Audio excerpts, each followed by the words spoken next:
Good morning. Welcome to Calvinian architecture. Today I'm reading from the 6th octave, 5th chapter. The city is Olinda. The keynote is La and the color is indigo. It's been raining this morning, water gurgling into the tanks. Deeply comforting sound.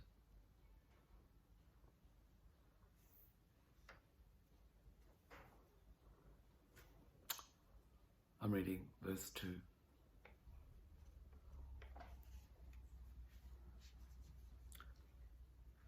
This was such an unexpectedly strange journey, this one. Hard to know how to tell you about it or even where to begin. I guess bit by bit, from the start. Of course, this one, like all the others you've heard, is only important because it's me that remembers it. It's me that's lived it. Don't forget that this is the only reason it sustains itself in words. In the hands, heads, and memories of others, a similar event may have already vanished, or may have been elevated to that inner shrine, wherever it is that one keeps that tabernacle.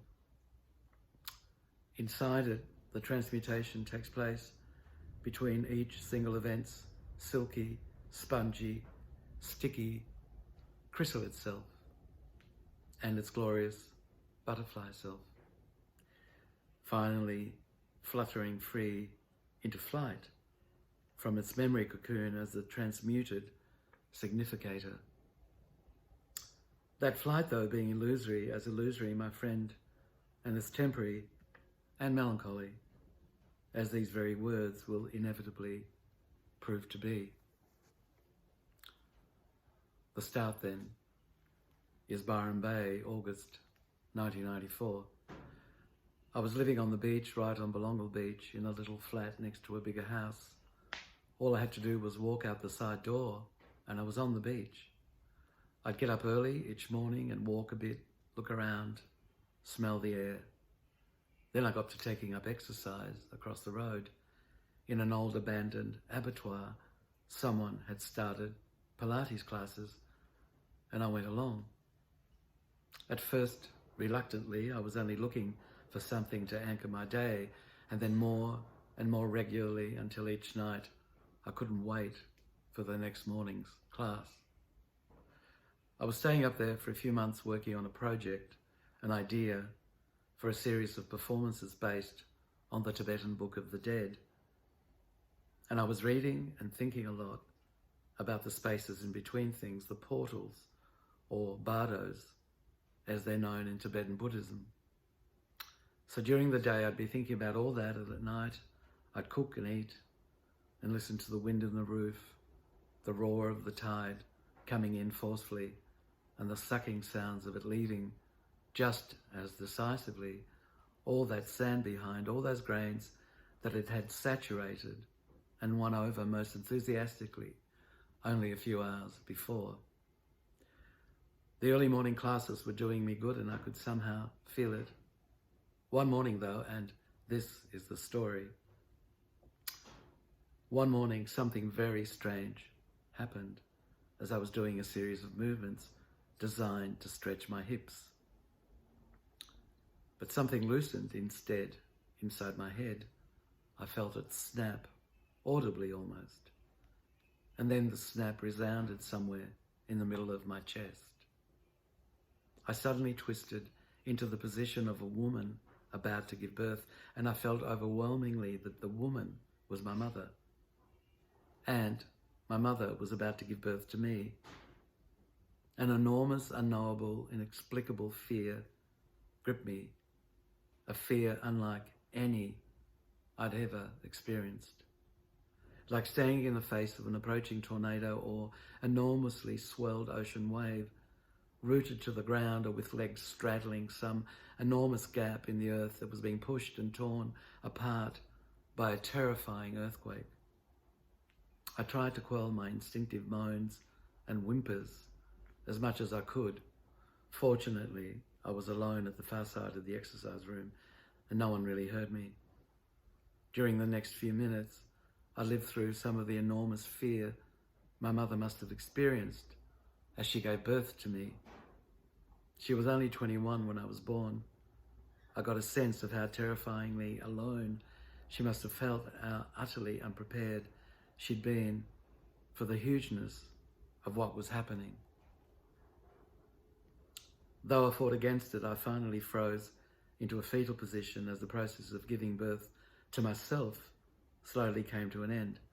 It only lasted 5 minutes or so and only afforded me a glimpse into the strangest world I could imagine, where a kind of reverse image of myself saw itself in a hazy mirror. Then the instructor found me and thought I'd torn a muscle.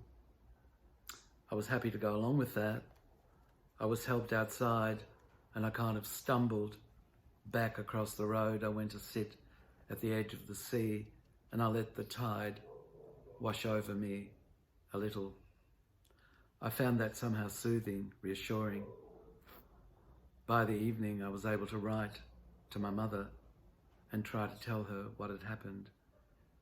I added a page to my father too. During that afternoon, somehow, the two of them had become inextricably bound in my mind, in a strange new configuration, one that I haven't yet deciphered to this day. I cannot go any further, really, without entering into even stranger worlds whose interconnectedness is still more difficult to understand. My youngest daughter is expecting her first child in a few months. I bought a book for her titled Baby World and delivered it last Sunday.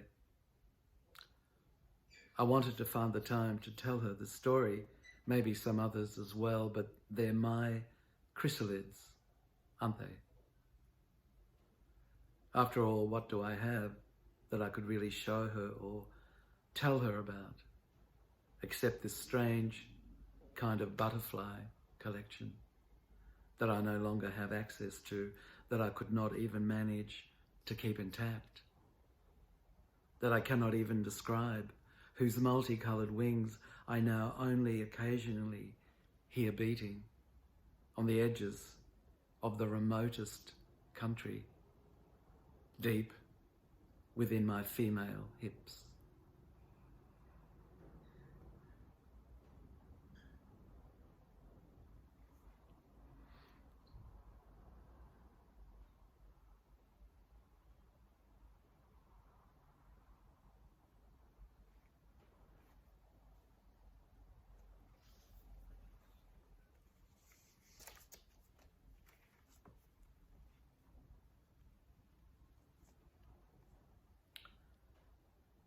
And deep within my female hips, it's steadily raining this morning.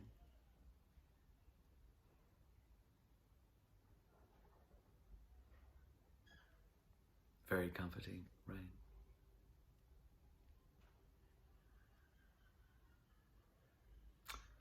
Until tomorrow, the 6th octave, the 6th chapter, Laudomia.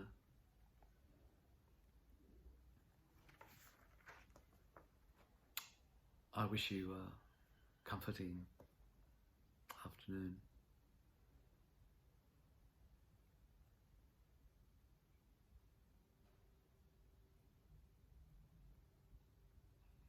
Until tomorrow.